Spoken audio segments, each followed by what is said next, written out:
আমরা অনেকেই এই ভাষণটা সম্পর্কে জানি না। আমরা অনেক ভাষণ নিয়ে এখন গর্ব করি।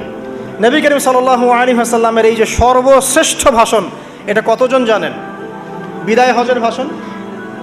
কতজন জানেন বিদায় হজের ভাষণে নবী সাল্লাল্লাহু আলাইহি ওয়াসাল্লাম কী বলেছিলেন উম্মতকে? আমরা একটু আপনাদেরকে শোনাবো, শুনিয়ে ইনশাআল্লাহ লেকচারটা শেষ করব। নবী করিম সাল্লাল্লাহু আলাইহি ওয়াসাল্লাম আজকের এই দিনে 31টা বিষয়ে উম্মতকে নির্দেশ দিয়েছেন। 31টা বিষয়, সবগুলো বলার সময় পাওয়া যাবে না, আমি কয়েকটা কথা বলছি।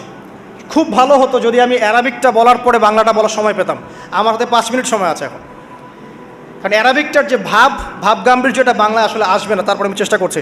নবী করিম সাল্লাল্লাহু আলাইহি ওয়াসাল্লাম সবার সামনে দাঁড়িয়ে দীর্ঘ 23 বছর অক্লান্ত পরিশ্রম করে দাওয়াতি মিশন কমপ্লিট করার পরে সবাইকে সমবেত করে একটা হজ করলেন।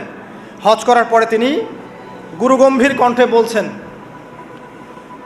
হৃদয়ের সমস্ত আবেগ বের করে দিয়ে বলছেন, হে জনগণ, আইয়ুহান নাস, হে জনগণ, আমি জানি না আজকের পর তোমাদের সাথে আমি কখনো মিলিত হতে পারবো কিনা।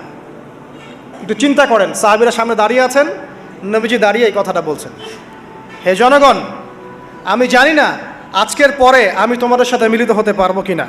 অতএব যে ব্যক্তি আজকে আমার এই কথাগুলোকে স্মরণ রাখবে, সে যেন অন্যের কাছে এই কথাগুলো পৌঁছে দেয়।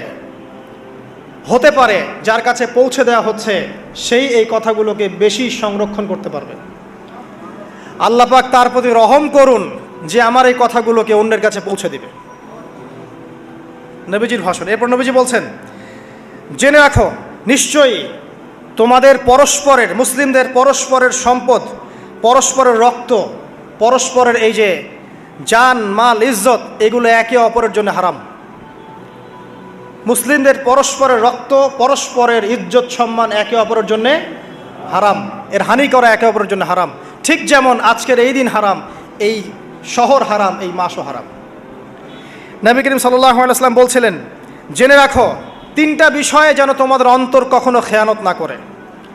3টা বিষয়ে তোমাদের অন্তর যেন কখনো খেয়ানত না করে।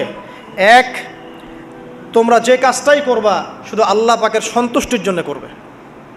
তোমরা যে কাজই করবে শুধু আল্লাহর সন্তুষ্টির জন্য করবে। তোমাদের শাসকবর্গের কল্যাণ কামনা করবে। তোমাদের শাসকবর্গের কল্যাণ কামনা করবে। 3 নাম্বার, মুসলিমদের জামাতকে আঁকড়ে ধরে রাখবে। মুসলিমদের ইউনাইটেড কমিউনিটিকে আঁকড়ে ধরে থাকবে। এই 3টা বিষয় পালনের ক্ষেত্রে তোমাদের অন্তর যেন খেয়ানত না করে। এদিন সূর্য ঢলে যাওয়ার পরে নবী সাল্লাল্লাহু আলাইহি ওয়াসাল্লাম আরও বললেন, শুনে রাখো হে মানব জাতি, এটা ভালো করে শোনেন, শুনে রাখো হে মানব জাতি, নিশ্চয়ই আমি মুহাম্মদ সাল্লাল্লাহু আলাইহি ওয়াসাল্লাম জাহেলি যুগের যত কুপ্রথা আছে সমস্ত কুপ্রথাকে আমার পায়ের তলে পিষ্ট করে গেলাম। জাহেলি যুগে কী ছিল ভাই?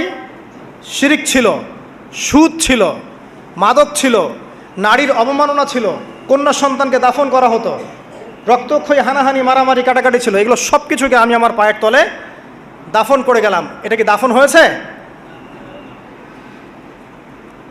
তিনি বলছেন, নিশ্চয়ই আমি জাহেলি যুগের সুদকে আমার পায়ে তলে পিষ্ট করে যাচ্ছি।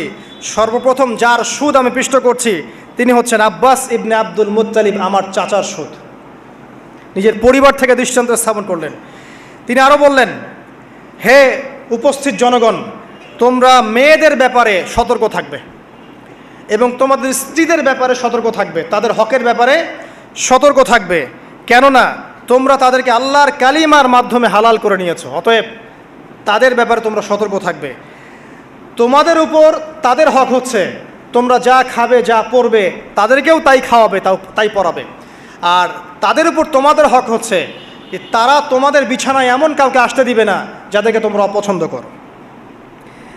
নবী করিম সাল্লাল্লাহু আলাইহি ওয়াসাল্লাম আরও বলছেন, এই দিন আইয়ুহান নাস, হে মানব জাতি, তারাকতু ফিকুম আমরাইন, জেনে রাখো আমি তোমাদের সামনে মাত্র 2টো বস্তু ছেড়ে গেলাম।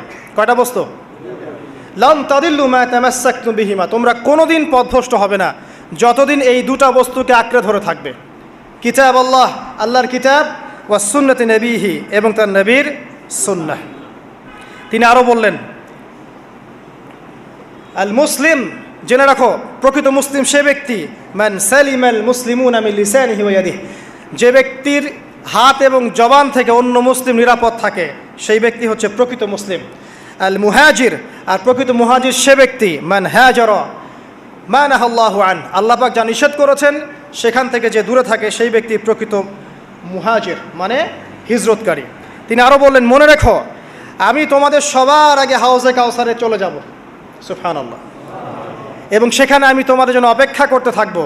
অতএব শোনেন, অতএব তোমরা আমার চেহারাকে কালিমালিপ্ত করো না, মানে আমার চেহারায় কালিমালিপ্ত করো না, আমার নাম নষ্ট করে দিও না।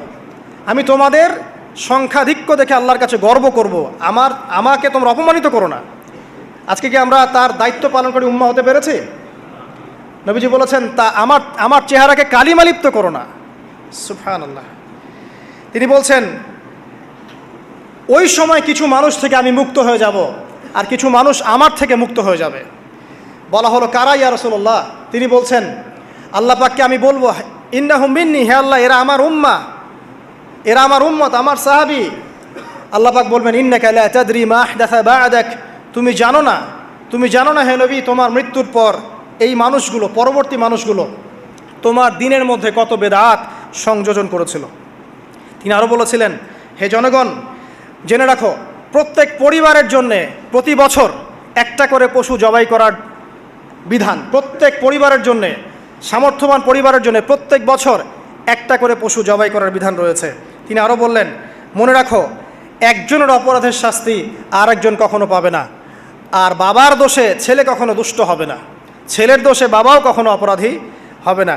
তিনি আরও বললেন, জেনে রাখো হে মানব জাতি, নিশ্চয়ই শয়তান এই বিষয় থেকে নিরাশ হয়ে গেছে যে তোমরা শয়তানের ইবাদত করবে, শয়তান নিরাশ হয়ে গেছে। কিন্তু শয়তান নিরাশ হয়নি একটা বিষয় থেকে, যে তোমরা একে অপরে হানাহানি, কাটাকাটি, ফিতনা, ফাসাদে ব্যস্ত থাকবে, যেমনটা এখন আমরা করছি।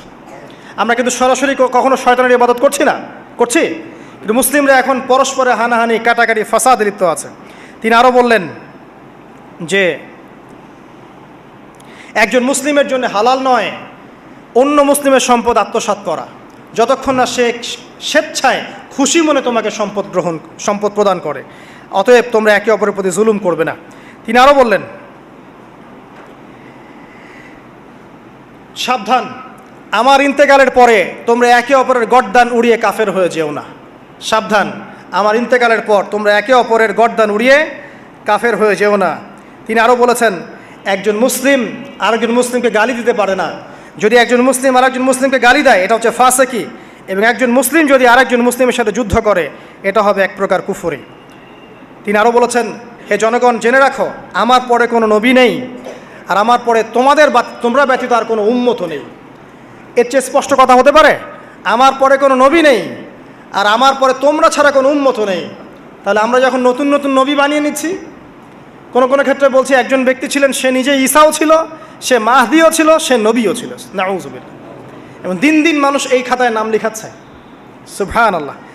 সর্বশেষ তিনি বললেন যে যদি তোমাদের উপরে, হে মানব জাতি জেনে রাখো, যদি তোমাদের উপরে একটা নাক কাটা কালো কুৎসিত কোনো আমির বা শাসকও চলে আসেন, এবং সে যদি তোমাদেরকে আল্লাহর রাস্তায়, আল্লাহর কিতাব সুন্নাহ অনুযায়ী পরিচালিত করেন, তোমরা অবশ্যই তার আনুগত্য করবে, তার বিরুদ্ধে বিদ্রোহ করবে না, তার আনুগত্য করবে। জেনে রাখো, শেষে তিনি বলেন, জেনে রাখো হে মানব জাতি, আজকে থেকে কুল্লুকুম মিন আদম, তোমরা সবাই আদম সন্তান, ওয়া আদামু মিন তুরাব, আর আদম হচ্ছে মাটির সন্তান। আরবের উপর অনারবের, অনারবের উপর আরবের, সাদার উপর কালোর, কালোর উপর সাদার, লালের উপর কালোর, অথবা কালোর উপর লালের কোনো রকম প্রাধান্য নাই। ইল্লা তাকওয়া, শুধু তাকওয়া ব্যতীত। যে ব্যক্তি বেশি মুত্তাকি, সে আল্লাহর কাছে বেশি মর্যাদার অধিকারী হবে ইনশাআল্লাহ তাআলা। সর্বশেষ তিনি আঙ্গুলটা উঁচু করলেন, নিজের শাহাদাত আঙ্গুলি উঁচু করে আকাশের দিকে তাকালেন, এরপর জনগণের দিকে তাকালেন, তাকিয়ে বললেন যে তোমাদের ব্যাপারে, হে জনগণ, তোমাদের ব্যাপারে আমাকে আল্লাহ জিজ্ঞাসা করবেন, ফামা আনতুম কাইলুন, তোমরা ওই সময় কি বলবে আমার সম্পর্কে? তখন সাহাবীরা বললেন, আমরা বলবো যে আপনি বাল্লাগতা রিসালাতাক, আপনি আপনার রিসালাত পৌঁছে দিয়েছেন, ওয়াজ্জা আমানাতাক, আপনার আমানত পূর্ণ করেছেন, ওয়া নাসাহতা উম্মাতাক, এবং আপনি আপনার উম্মতকে নসিহত করেছেন। সুবহানাল্লাহ। এরপরে তিনি আকাশের দিকে তাকিয়ে বললেন, আল্লাহুম্মা ফাশহাদ, হে আল্লাহ আপনি সাক্ষী থাকেন, আল্লাহুম্মা ফাশহাদ, হে আল্লাহ আপনি সাক্ষী থাকেন, আল্লাহুম্মা ফাশহাদ, হে আল্লাহ আপনি সাক্ষী থাকেন যে আমি আমার দায়িত্ব পৌঁছে দিয়েছে। এরপরে নাজিল হলো আল ইয়াউমা আকমালতু লাকুম দীনাকুম ওয়া আতমামতু আলাইকুম নি'মাতি ওয়া রাদিতু লাকুমুল ইসলামা দীনান। এই হলো বিদায় হজ, আজকের এই আরাফার প্রেক্ষাপট। আমরা কতজন এটা নিয়ে চিন্তা করেছি? 1 মিনিট একটু বলে শেষ করি। দেখেন, শেষ ওসিয়ত যেগুলো হয় মানুষের, এটা খুব হৃদয় বিদারক হয় না? বাবা ইন্তেকাল করছেন, সন্তানের জন্য ওসিয়ত করে যাচ্ছেন, মাকে দেখিস ইত্যাদি ইত্যাদি। হৃদয় বিদারক হয় না? মানুষ সারা জীবন মনে রাখে না? বাট আমরা আমাদের এই ন্যাশন, এই উম্মা, নবী সাল্লাল্লাহু আলাইহি সাল্লামের উম্মা বলে আমরা যারা দাবি করছি, আমাদের মধ্যে বেশিরভাগ মানুষ নবী সাল্লাল্লাহু আলাইহি সাল্লামের শেষ এই নসিহতগুলো ভুলে গেছি আমরা। নসিহতগুলোর মধ্যে সবচেয়ে ইম্পর্ট্যান্ট ছিল শিরক থেকে দূরে থাকা, সুদ থেকে দূরে থাকা, মুসলিম ভেদাভেদ না করা, শাসকের কল্যাণ কামনা করা, বিদ্রোহ না করে শাসককে উত্তম নসিহত করা। এবং আরেকটা হাদিসে তিনি বলেছিলেন 5 ওয়াক্ত সালাত আদায় করবে, সওম পালন করবে, রমজান মাসে সাধ্যমতো সাদাকা করবে, মুসলিমদের জামাত আঁকড়ে ধরবে, ইনশাআল্লাহ হাসতে হাসতে জান্নাতে প্রবেশ করবে। আও কামা ক্বালা আলাইহিস সালাম। জাহেলি যুগের সমস্ত প্রথা ছেড়ে দেওয়া ছিল আজকের দিনের মূল মর্ম, আমরা ছাড়তে পারছি না। সুদ ছেড়ে দেওয়া ছিল মূল মর্ম, ছাড়তে পারছি না। শিরক থেকে বের হতে পারছি না। বেদাতীদের ব্যাপারে ধমক দেওয়া হয়েছে, বেদাত ছাড়তে পারছি না। খেয়াল করে দেখেন, মুসলিম হানাহানি কাটাকাটি এখনও ছাড়তে পারছি না। ইভেন ধর্মতাত্ত্বিকভাবেও আমরা বহু দল এবং উপদলে বিভক্ত হয়ে গেছে, কারোর সাথে কারো ঐক্য নাই। সব মিলিয়ে নবী সাল্লাল্লাহু আলাইহি ওয়াসাল্লামের শেষ ওসিয়তগুলো, কিতাব এবং সুন্নাহ আঁকড়ে ধরা, এটা আমরা সবাই আঁকড়ে ধরতে পারছি না। আজকের এই দিবসগুলো এই জন্যই আল্লাহ পাক বারবার ফিরিয়ে দেন, যাতে করে এগুলো নিয়ে আলোচনা হয়, আমরা এগুলো জানতে পারি এবং আমল করতে পারি, এই চেতনাগুলো লালন করতে পারি, নিজেরাও শিখি, পরিবারকেও শেখাই, আগামী প্রজন্মকেও শেখাই ইনশাআল্লাহ তাআলা। আশা করছি ইনশাআল্লাহ আমরা যদি নাও পারি, একসময় এমন একটা প্রজন্ম আসবে যারা নবী সাল্লাল্লাহু আলাইহি ওয়াসাল্লামের উম্মার মতো উম্মা হবে ইনশাআল্লাহ। অতএব প্রিয় দিনী ভাইয়েরা, আসুন আজকের দিন, জুমার দিন, আমরা এই দিনে ইবাদতগুলো বাড়িয়ে দেই, আরাফা, সওম এবং দোয়া, জিকির আজগারগুলো বাড়িয়ে দেই। একই সাথে আসন্ন কুরবানির প্রস্তুতি গ্রহণ করি এবং আজকের দিনে, আরাফার এই দিনে হাজিদের সাথে আমরাও শরীক হয়ে আল্লাহর কাছে বলি যে আল্লাহু আকবার, আল্লাহু আকবার, লা ইলাহা ইল্লাল্লাহ, আল্লাহু আকবার, আল্লাহু আকবার, ওয়ালিল্লাহিল হামদ। এবং নবী করিম সাল্লাল্লাহু আলাইহি ওয়াসাল্লাম রেখে যাওয়া এই যে শেষ বাক্যগুলো, এগুলো সবার কাছে পৌঁছে দেই। যে ব্যক্তি পৌঁছাবে তার উপর আল্লাহ পাক রহম করবে ইনশাআল্লাহ। এবং নিজেরা আমল করার চেষ্টা করি। আল্লাহ পাক আমাদের সবাইকে নবী করিম সাল্লাল্লাহু আলাইহি ওয়াসাল্লামের আদর্শ উম্মাহ হওয়ার তৌফিক এনায়েত করুন, আমিন। আমাদের ব্যক্তি, পরিবার, সমাজ, রাষ্ট্র, শাসক সবাইকে আল্লাহ পাক হেদায়েত দান করুন, আমিন। এবং আমাদের মধ্যে আপোষে যত ইখতিলাফ, ভুল বোঝাবুঝি আছে, এগুলোকে আল্লাহ পাক নিরসন করে দিন, আল্লাহুম্মা আমিন।